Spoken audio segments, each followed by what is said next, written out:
Hi everyone, मेरा नाम है सिड मिश्रा और करंट्स विद सिड के आज के सेशन में हम लोग कवर करने वाले हैं 1 जून की सारे करंट अफेयर्स को। आई एम सॉरी, लास्ट के फ्यू डेज में करंट्स नहीं बना पाया हूँ। एक दिन का करंट नहीं बना हुआ अभी बीच में, तो मैं उसको कवर करके जल्दी उसका भी वीडियो अपलोड कर दूंगा। और वीडियो स्टार्ट करने से पहले प्लीज़ लाइक सब्सक्राइब ज़रूर करें और ज़्यादा से ज़्यादा अपने फ्रेंड्स में शेयर करें। और चलिए स्टार्ट करते हैं इसी के साथ। पहला टॉपिक जो हम लोग का है प्रसार भारती का, वो है ग्रीन हाइड्रोजन।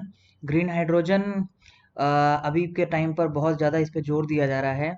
और ये जो आर्टिकल है इसमें बताया गया है स्टार्टिंग में कि कैसे गोंडवाना प्लेट जो थी, ज्योग्राफी का थोड़ा पार्ट कवर किया गया।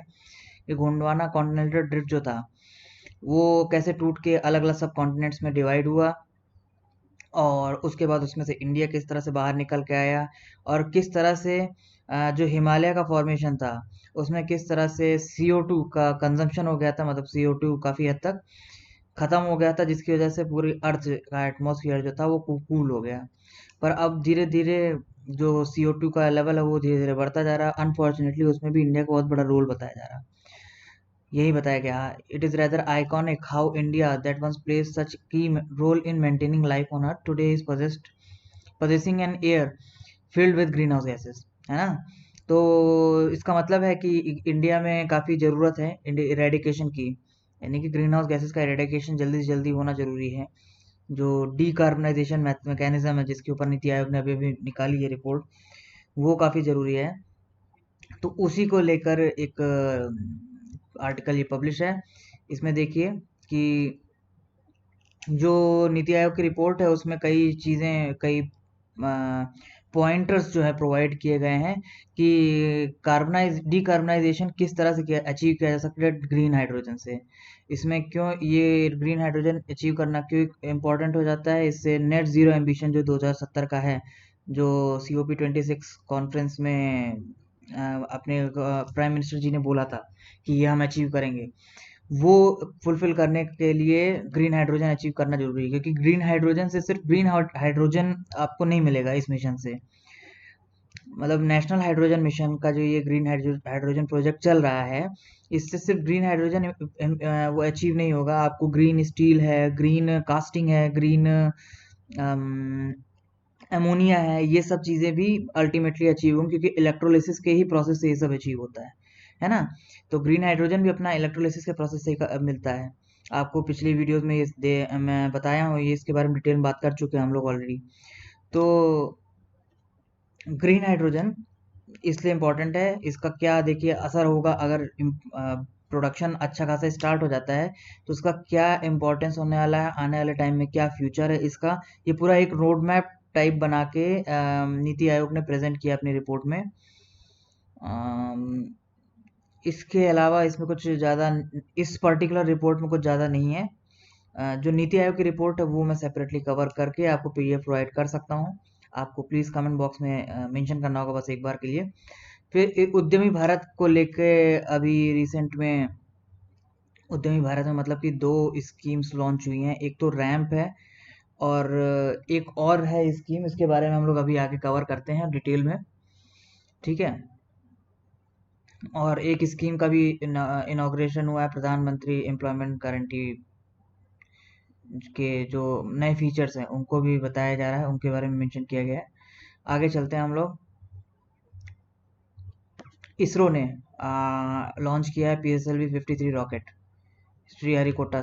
ये वन लाइनर में आपके प्रीलिम्स में क्वेश्चंस आ सकते हैं। प्रीलिम्स मतलब PCS के, IAS के, या कोई भी state level examination, central level examination जो SSC वगैरह से कंडक्ट होते हैं रेलवे के, सभी में ये इस तरह क्वेश्चन इंपॉर्टेंट हो जाते हैं, तो ये जरूर एक बार को नोट डाउन कर लीजिएगा।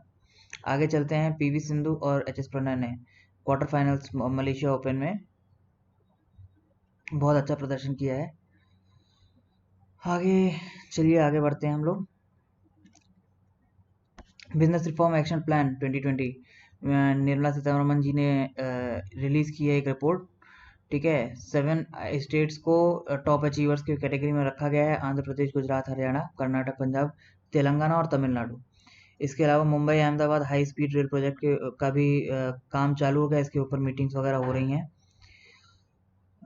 बाकी इसके डिटेल मेंशन्ड है। Fourth Indo Japan cyber dialogue जो है वो स्टार्ट हुआ है। ठीक है, 5G टेक्नोलॉजी से रिलेटेड भी बातचीत होगी इस पे, और इंफॉर्मेशन कम्युनिकेशन टेक्नोलॉजी से रिलेटेड भी बातचीत होती रहेगी इस पे। फिर उसके बाद foreign office consultation India Mexico के बीच में चल रहा है। इन टॉपिक्स पे बात हो रही है। आगे चलते हैं हम लोग।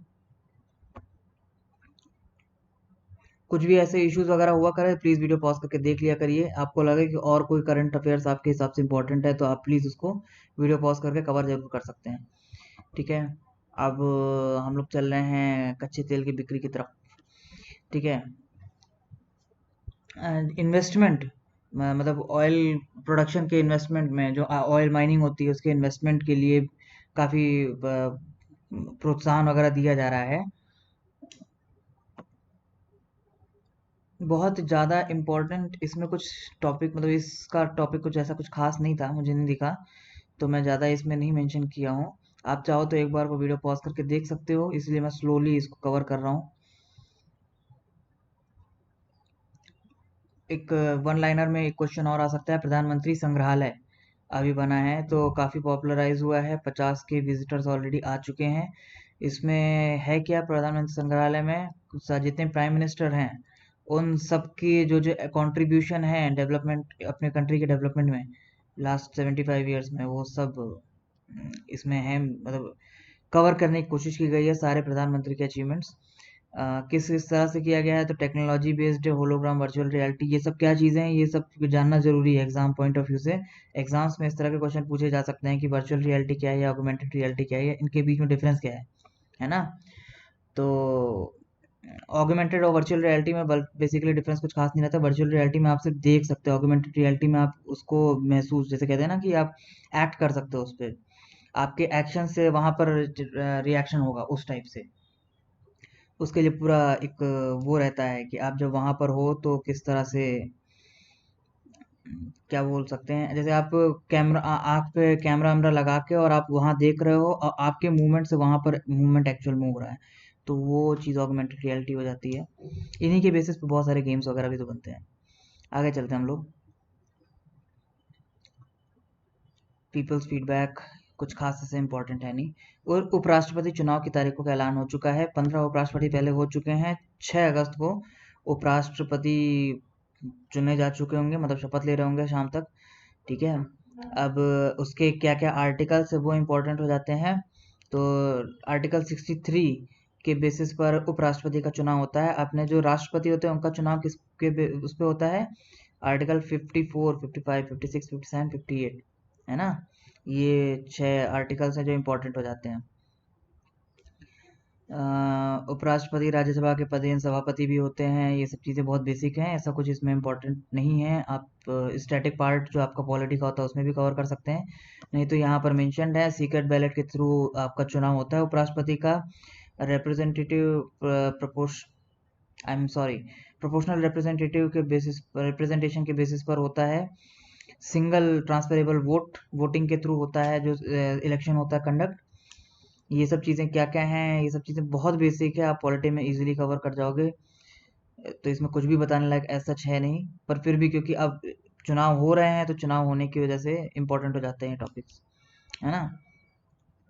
अब आप और देख सकते हो राष्ट्रपति के चुनाव में सांसदों के साथ विधायक का भी मतदान करते हैं, पर चुने हुए मतलब होता है जो आपके इलेक्टेड हैं। इलेक्शन हुआ, इलेक्शन के बाद जो है नॉमिनेटेड जो होते हैं, जो प्रेसिडेंट द्वारा नॉमिनेट किए गए होते हैं, वो नहीं करते हैं इसमें, क्योंकि वो नॉमिनेशन के बाद जो पहुंचते हैं सांसद संसद में, वो प्रेसिडेंट जो चूज करता है, तो कोई प्रेसिडेंट चूज करेगा उसके बाद वो अगर इलेक्शन खुद स्टैंड करता है तो नॉमिनेटेड वाले क्यों वोट करें। लेकिन उपराष्ट्रपति चुनाव में लोकसभा और राज्यसभा के सांसद वोट डाल सकते हैं, मतलब नॉमिनेटेड और इलेक्टेड दोनों डाल सकते हैं। ठीक है, तो कितने लोग इलेक्शन में अपियर होंगे, सिंगल ट्रांसफरेबल वोट होता है, ये तो आप जान ही रहे हैं। कैसे होता है मतदान, सब बहुत बेसिक है और हमेशा कवर किया जाता रहता है। कुछ भी ऐसा डिफरेंस है, कुछ भी ऐसा नहीं है जो आप लोग पहले से ना पढ़े हों। ठीक है, अब एक पैक्स करके न्यूज़ में काफ़ी इंपॉर्टेंट हो रहा है, कंप्यूटराइजेशन किया जा रहा है पैक्स का। आप ये चीज़ जान रहे होंगे कि क्रेडिट इंस्टीट्यूट्स होते हैं। क्रेडिट इंस्टीट्यूट्स मतलब कि वो इंस्टीट्यूट्स, वो बैंक्स या वो नॉन बैंकिंग फाइनेंशियल जो कॉरपोरेशन होते हैं, एनबीएफसी जो लोगों को लोन्स प्रोवाइड करते हैं ना, तो ऐसी जो भी कंपनीज रहती हैं जो लोन प्रोवाइड कर रही हैं उनको क्रेडिट इंस्टीट्यूट्स बोला जाता है। तो ऐसे ही primary agricultural credit credit society जो है, ये एक टाइप के क्रेडिट प्रोवाइडिंग सर्विस सेक्टर है। यहाँ पर क्या है कि ये जो एग्रीकल्चरल यानी कि विलेज लेवल पे जो स्मॉल और मार्जिनल फार्मर्स हैं उनको क्रेडिट्स प्रोवाइड करते हैं। क्रेडिट्स अलग अलग फॉर्म्स में प्रोवाइड किए जाते हैं, पर उससे पहले इम्पोर्टेंट ये हो जाता है कि पैक्स क्या है। तो पैक्स रजिस्टर्ड सोसाइटी होते हैं जो लीगल स्टेटस में होते हैं, आरबीआई के अंडर नहीं आते हैं पैक्स बिल्कुल भी। ठीक है, इसके बारे में थोड़ा सा हम लोग देख लेते हैं। मैंने प्रेजेंटेशन एक बनाया था, आई एम सॉरी, ये रहा। ये आप देख सकते हो, जो कोऑपरेटिव क्रेडिट इंस्टीट्यूशंस हैं, है ना, ये दो टाइप में होते हैं। अर्बन कोऑपरेटिव बैंक्स जो रहते हैं वो आपके तमाम बैंक्स हैं जो आप देखते हो डे टू डे लाइफ में। ठीक है, कमर्शियल बैंक्स होते हैं ये सब मोस्टली। आपका आईसीआईसीआई, एचडीएफसी वगैरह हैं, इस तरह के तमाम शेड्यूल, नॉन शेड्यूल, ये अलग पूरा टॉपिक ही है, इसके बारे में हम लोग डिस्कस कर सकते हैं सेपरेटली। इसके अलावा रूरल कोऑपरेटिव जो क्रेडिट इंस्टीट्यूट्स हैं, इनमें दो तरह के क्रेडिट्स प्रोवाइड किए जाते हैं। जैसे कि लॉन्ग टर्म अगर क्रेडिट प्रोवाइड किया जाता है तो उसके लिए अलग एंटिटीज़ हैं। लॉन्ग टर्म मतलब कि आपके अगर 2 साल, 4 साल के लिए, 5 साल के लिए जो प्रोवाइड किए जाते हैं वो। तो उसमें देखिए, प्राइमरी कोऑपरेटिव एग्रीकल्चर सोसाइटीज़ हैं, स्टेट कोऑपरेटिव हैं। प्राइमरी फिर वही चीज़ है कि आपका रूरल लेवल पे हो रहती हैं, और स्टेट लेवल पे जो आपकी रहती हैं वो स्टेट कोऑपरेटिव होते हैं। फिर शॉर्ट टर्म लोन्स प्रोवाइड करने वाले भी तीन रहते हैं, तीन मतलब 3 लेवल पे काम करती हैं। 3 लेवल को अलग अलग नाम से दिया गया है, बताया गया है। स्टेट कोऑपरेटिव बैंक्स आपका टॉप पर है, स्टेट लेवल पर रहता है। फिर उसके अंडर में तमाम डिस्ट्रिक्ट लेवल के जो कोऑपरेटिव बैंक्स हैं, सेंट्रल कोऑपरेटिव बैंक्स कहलाते हैं। और फिर सबसे जो लोवेस्ट लेवल पे है, जहाँ पर एक्चुअल में फार्मर्स से और विलेजर्स से डील किया जाता है, वो है प्राइमरी एग्रीकल्चरल क्रेडिट सोसाइटीज, है ना। ये क्या है कि आपको बता रहा हूँ, बैंकिंग रेगुलेशन एक्ट 1949 के अंडर में ये नहीं आता है। तो इसका मतलब ये है कि आरबीआई के अंडर में ये नहीं है पैक्स जो है। ये आता है एस टी सी बीज और डीसीसीबीज, यानी कि एस टी सी बीज, डीसीसीबी मतलब क्या हुआ आपका, ये जो है आपका सेंट्रल कोऑपरेटिव बैंक्स और स्टेट कोऑपरेटिव बैंक्स, है ना, इनके अंडर में आता है ये। और ये सब आते हैं कोऑपरेटिव सोसाइटी एक्ट के अंडर में। ठीक है, तो स्टेट जो भी है वो कोऑपरेटिव सोसाइटी एक्ट बनाती है अपना, जो स्टेट कोऑपरेटिव सोसाइटी एक्ट, उसके अंडर में पैक्स जो है कवर होते हैं। और जो करेंट्स में है वो ये है कि लगभग 4 लाख हर एक पैक्स को प्रोवाइड किया जाएगा। लगभग 2500 करोड़ का जो है इन्वेस्टमेंट यहाँ हो रहा है। 63,000 पैक्स इसमें कवर हो जाएंगे, है ना। पर उसके लिए जो करने की ज़रूरत है वो ये है कि इसको पूरा कंप्यूटराइज किया जाए, मतलब कि सारे जो भी पैक्स हैं उनके मेंबर्स और जो भी पैक्स हैं कहाँ के हैं, सब चीज़ें डिटेल्स वगैरह वो डिजिटली प्रोवाइडेड रहे ऑलरेडी, ताकि इजीली डायरेक्ट उनको अमाउंट वगैरह प्रोवाइड किया जा सकते हैं, जो भी उनको रिक्वायरमेंट है वो प्रोवाइड किया जा सके। तो इसी के रिगार्डिंग वो टॉपिक था। आगे चलते हैं हम लोग, देखते हैं अभी यहाँ पर मिलेगा आपको देखने को काफ़ी कुछ। ठीक है, ये देखिए यहाँ पर मेंशन्ड है, पैक अकाउंट्स को 41% और 3.21 करोड़ फार्मर्स ऑफ किसान क्रेडिट कार्ड लोन्स। तो मतलब कि ऐसे जो फार्मर्स हैं जो किसान क्रेडिट कार्ड के थ्रू लोन्स वगैरह जो ले के ऑलरेडी चल रहे हैं, वो पैक्स में लगभग 41% ऐसे लोग हैं, मतलब वो किसी न किसी पैक्स के मेंबर हैं। तो ठीक है, 3 tier short term cooperative credits में ये बॉटम लोएस्ट टियर में आते हैं। मैंने आपको बताया था ना, अभी वो दिखा रहा था जो मैं आपको डायग्राम, उसमें उसके अकॉर्डिंग। बाकी एस टी सी बी और डी सी सी बी अभी अभी हम लोगों ने जस्ट कवर किया है ना। आगे चलते हैं, कंप्यूटराइजेशन पैक्स क्यों इंपॉर्टेंट है, ये देखिए मेंशन है फाइनेंशियल इंक्लूजन के लिए और स्ट्रेंथनिंग सर्विस डिलीवरी। अब ऑफ कोर्स कंप्यूटराइज रहेगा, मतलब कि उनकी डिटेल्स वगैरह सब प्रोवाइडेड रहेंगी, तो ज़्यादा से ज़्यादा लोग जो मार्जिनल या स्मॉल फार्मर्स हैं, वो लोग जो आपका तमाम जो स्कीम्स वगैरह ऑलरेडी चल रही हैं सरकार की, उन सब के भागीदार इजीली हो सकेंगे। जो किसान सम्मान योजना जैसे चल रही थी, तो उसमें तमाम लोग थे जो मार्जिनल फार्मर्स हैं, पर उन लोग को नहीं मिल पा रहा था, उन लोग को सुविधाएं नहीं मिल पा रही थी, तो वो सब चीज़ें एटलीस्ट इसमें इसके थ्रू कवर हो जाएंगी।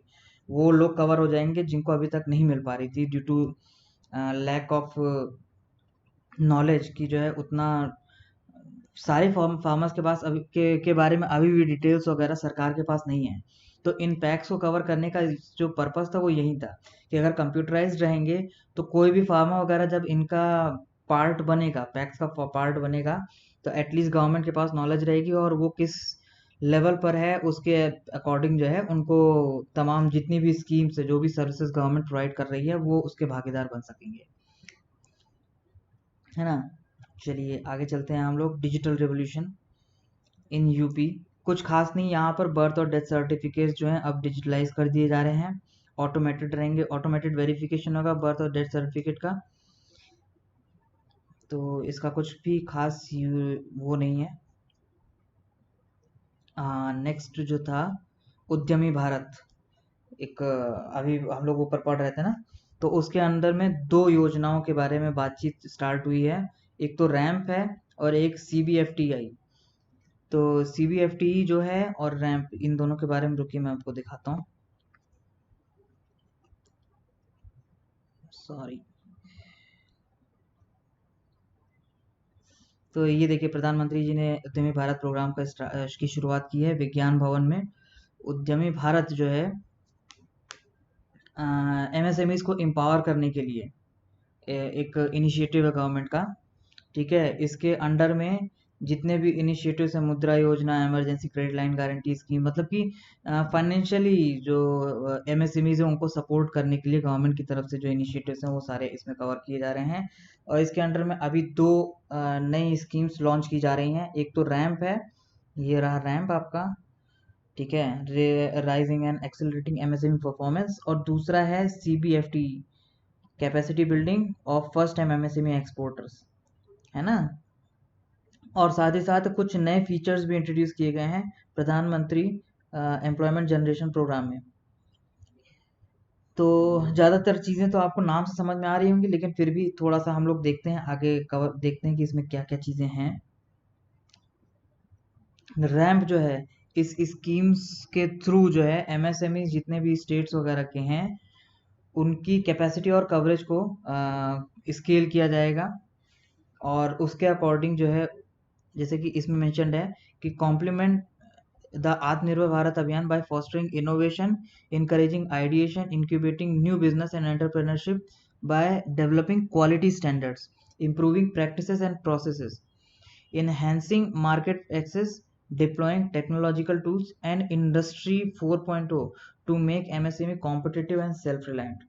ठीक है, मतलब कॉम्पिटिटिव और सेल्फ रिलायंट बनाने के लिए बहुत सारी जैसे कहते हैं ना कि इनोवेशन इम्प्रूव करना होगा, तभी जाके कंपटीशन बढ़ेगा किसी भी उसमें।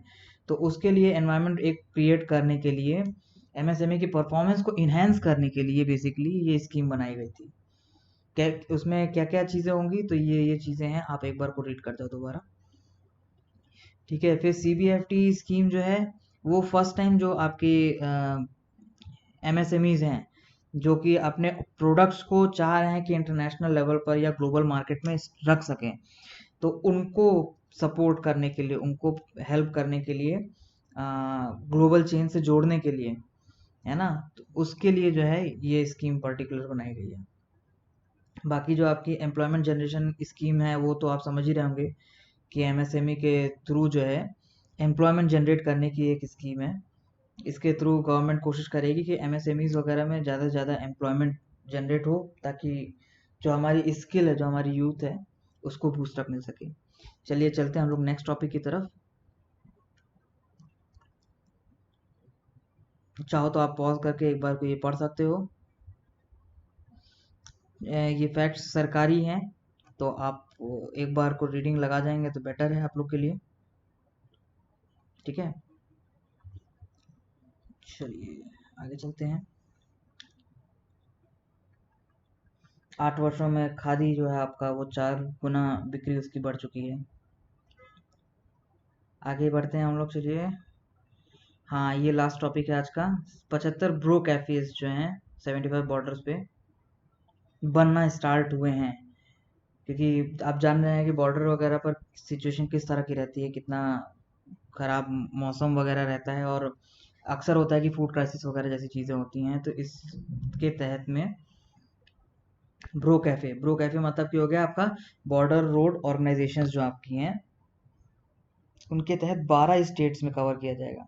तो 12 स्टेट्स कौन कौन सी हैं वो इंपॉर्टेंट हो जाता है एग्जाम पॉइंट ऑफ व्यू से। आइए देख लेते हैं एक बार को।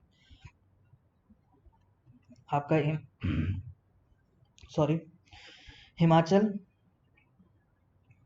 में 7 कैफेज सेटअप किए जा रहे हैं। कहाँ कहाँ पर देख लीजिए। उत्तराखंड में इंपॉर्टेंट हो जाता है, 11 कैफेज हैं बिल्ड किए जा रहे हैं। लोकेशंस आप चाहो तो देख सकते हो। जम्मू कश्मीर में 12 लोकेशंस हैं।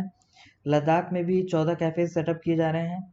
इसके अलावा आसाम, सिक्किम, नागालैंड, मणिपुर में भी, और पंजाब, राजस्थान, वेस्ट बंगाल में भी ये सब ऐसे बीआरओ सेटअप किए जा रहे हैं। ठीक है, पब्लिक प्राइवेट पार्टनरशिप में ये सेटअप किए जाएंगे। 15 साल का एग्रीमेंट रहेगा इनके पास, और 5 साल के लिए और एक्सटेंड हो सकता है। तो इसी के साथ आज का टॉपिक कवर करते हैं। जो नीचे वाला टॉपिक है उसको हम लोग ऑलरेडी कवर कर चुके हैं, तो उसको दोबारा रिपीट करने का कोई फ़ायदा है नहीं। ठीक है, तो थैंक यू। और आप अगले वीडियो अभी कुछ घंटों में फिर से अपलोड कर रहा हूँ, प्लीज़ मेरे साथ बने रहिएगा। Thank you, bye bye.